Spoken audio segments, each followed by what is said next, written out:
China's top diplomat Wang Yi has kick-started his week-long trip to Europe. He's met with the French President Emmanuel Macron. The two top leaders also met amidst renewed tensions between China and the United States of America over the spy balloon row. Wang Yi has also met with the French Foreign Minister Catherine Colonna. The two held a bilateral meeting in Paris. And later, China's top diplomat met with the former French Prime Minister and the current President of the Constitutional Council, Laurent Fabius. The Wang Yi tour is seen as part of China's efforts to try and restore its ties with the European nations amid the rising tensions between the two largest economies of the world. The trip also has come amidst China's continuous efforts to push back Western pressure on trade, technology and commerce. Now, China's refusal to condemn the invasion of Ukraine and also to join others in imposing sanctions on Russia has further frayed its ties with the West, fueling a deepening divide with parts of Europe, while also signalling that China would like to enhance its ties with Russia. Now, Wang Yi has defended his country's position of impartiality or neutrality so far as the Russia-Ukraine war is concerned. Now, during the bilateral meetings, both China and France have agreed to work on Ukraine peace together with the French president. He also spoke about cooperation with China. In the face of global challenges, including the climate crisis, these are some of the issues that came up for discussion between Wang Yi and the French president.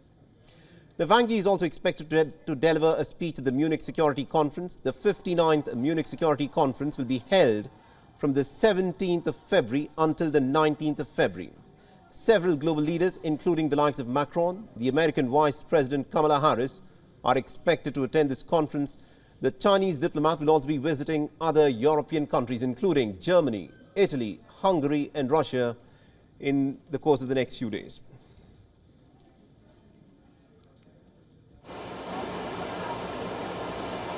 All right, now to give us more updates in terms of what, of course, is happening in Paris at this moment, we're being joined in by our correspondents Ross Cullen and also Anas Malik, both of whom are joining at this point of time from Paris. Ross, let me begin with you first. This is a crucial meeting between Wang Yi and the French president. Tell us what to expect of it.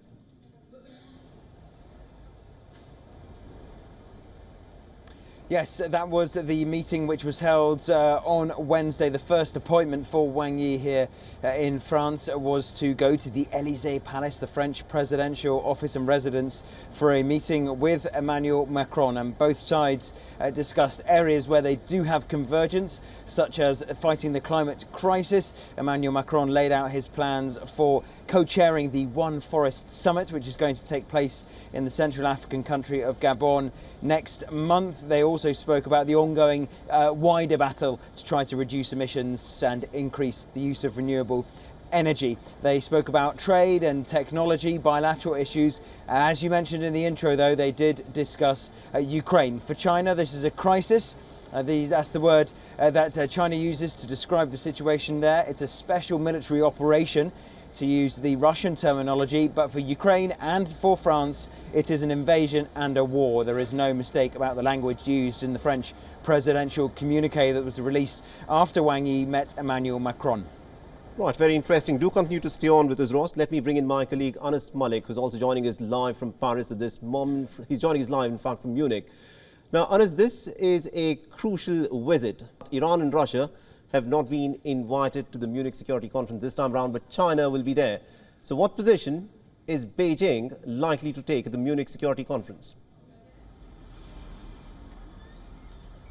Well, they have to do a classical balancing act on the part of Beijing, because this week-long visit where Wang Yi will also be visiting Russia, as the reports have stated, and in the absence of Russia over here in Munich at the security conference, which is set to begin from tomorrow, and Wang Yi is to speak as well. So it will be a classical balancing act. All eyes will be here, especially with the European and Western allies of China, and in fact adversaries as well, as to what language that they use. Do they continue to use the special militarized operation, something more of a Russian language, or do they go out and call it out as an invasion, as to what the Western audience has been expecting? That would be very, very critical and crucial. On the other end, what is also to be noted is the fact that the U.S. Vice President is here, has landed. She has landed. The U.S. Secretary of State Antony Blinken is also expected to travel to Germany as well here, and is expected to attend, in fact, the Munich Security Conference, though there hasn't been any official word on that.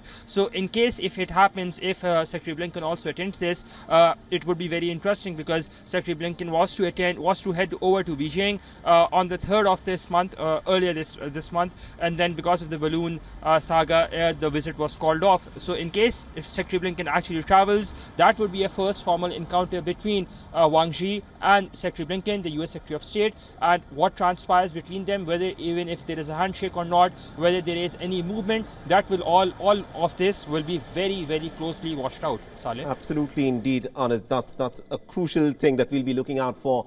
And Ross, if I can bring you in on this. Ever since the Russian invasion of Ukraine began on the 24th of February last year, Emmanuel Macron has been trying to play a pretty big, important diplomatic role to try and get the adversaries on other sides of the table to try and talk to each other. Now, considering that he's just met Wang Yi, do you think Emmanuel Macron would try to somehow try and get China away from backing Russia in this war?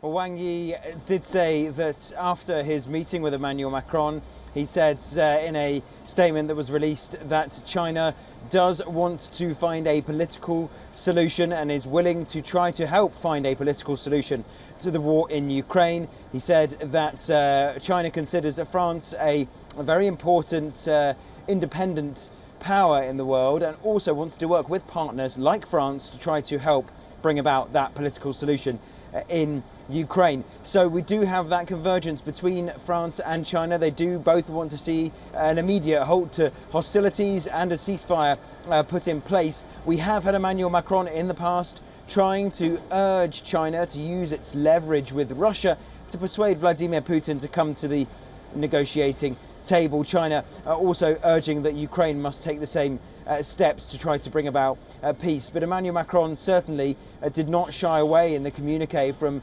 saying that France will continue to stand by Ukraine and criticising Russia for the overall consequences of this war. For example, increasing problems related to food security. Absolutely, indeed, Ross. Do continue to stay on with us. Meanwhile, Anas, the fact that this is a visit by Wang Yi that is taking place in the aftermath of tensions between China and the United States, which have been pretty high because of the controversy linked to the Chinese spy balloon, which the United States decided to actually destroy using an F-22 Raptor fighter jet. What position will China take when Wang Yi will be meeting with the leaders of many of these NATO nations at the Munich Security Conference? Well, the position would be very, very similar to what the Chinese state has said. It won't be wrong to say that, because the Chinese state has said that it was a technical glitch that had caused this malfunction, and we would be expecting something similar of a line to be opted by Wang Yi as and when he gets here to Munich later today, because what is interesting to be noted is the fact that all of the dignitaries have to arrive today by day end here in Munich, because tomorrow, the day when the Munich Security Conference begins, is when the labor union goes on a strike across Germany for a day across all airports of Germany. So practically that is a logistical nightmare, and the reason we're seeing that the dignitaries have been flying in today, as I said, Kamala Harris, the US Vice President, has already arrived. We'll be seeing more and more dignitaries coming in by the day end today. So coming back to your question to what would Wang Yi be stating, as I said, it won't be wrong to say that it would be very similar to what the Chinese state has said. But what would be really interesting and would be keenly watched out is the fact that would he be apologetic towards it, or would he just say that it is a technical glitch, technical snag, and would he want to move on and mend bridges through and not really want to harp on the controversy? Thank you very much indeed, Anas Malik and also Ross Cullen, for joining us on this broadcast here.